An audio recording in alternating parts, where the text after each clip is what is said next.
seen. "I'm sorry for this schoolgirl," she said softly. "It's sad and terrible, but it's nothing to do with if she's still alive. She's alone and terrified, a prisoner at the mercy of strangers.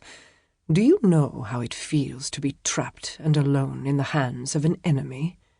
The knife inscribed a small circle in the air. "This is how it feels." He was wrong to think she didn't know what it was like to be alone and afraid and trapped. Her earliest memories were exactly that. The revolution had not spared children. "London's a sink of crime," she said, "but it's not my crime, not my brutality. I'm not in the business of killing." "You gave orders for death in Spain." Very few people knew what she'd been in Spain. This man was not here by accident. This was no mistaken identity. He knew who and what she was.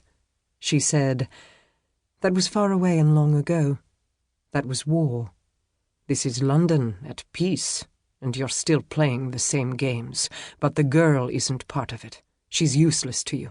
Let her go." She was sadly familiar with threats and the knife and a man who crept through the dark. She'd been part of the great game of spies and lies once upon a time when she'd been young and a fool. Now Napoleon was in exile on St. Helena. The battlefields were empty, and the great game had not ended. 3 years after the last charge at Waterloo, spies still delved for secrets and spun their plots. Only she had changed. If this man had come for her, knowing who and what she'd been, he was desperate or a fool, or very dangerous, or all three. She said, "I retired a long time ago." "Innocent as a nestling harpy," he murmured, "all soft down and razor claws." "I see myself as a battlefield crow, retired, with a perch and a cup of fruits and nuts in the salon and a covered cage in the schoolroom. Do you mind if I sit up?" "Not at all. Take this." The shadow of his body rippled. Something glinted. A soft weight landed on the blankets.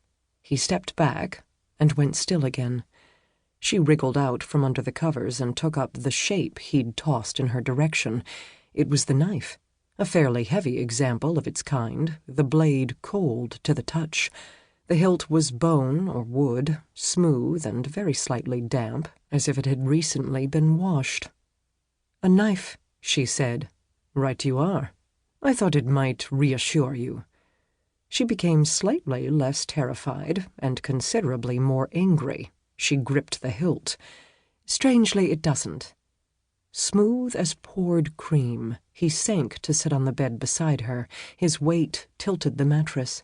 His body fitted next to her with only the quibble of a sheet and blanket between them. He was a solid presence now, as he'd been a shadow before. He was also empty-handed, which made no sense at all. No one surrenders an advantage so easily. Therefore, this knife is not an advantage. She didn't like his thigh close to hers, didn't like to feel his breath stirring on her face. A stranger in her bed was profoundly disturbing. A man this close to her should be a lover. She pushed her way out from under the blanket, fitted her back to the bedstead, and brought the knife up between them. I hate not understanding this. She was dealing with a man who didn't consider a knife important.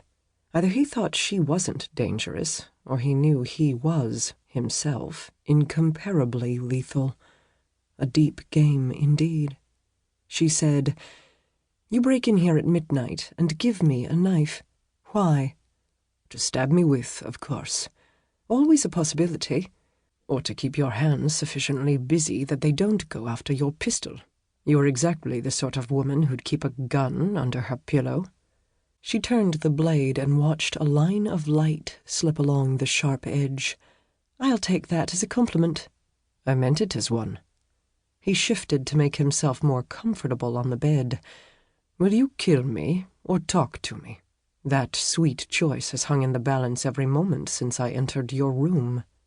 "I'm still deciding." Every word they exchanged, and many more they didn't say out loud, waited like landmines on the counterpane between them. He was not in the least worried.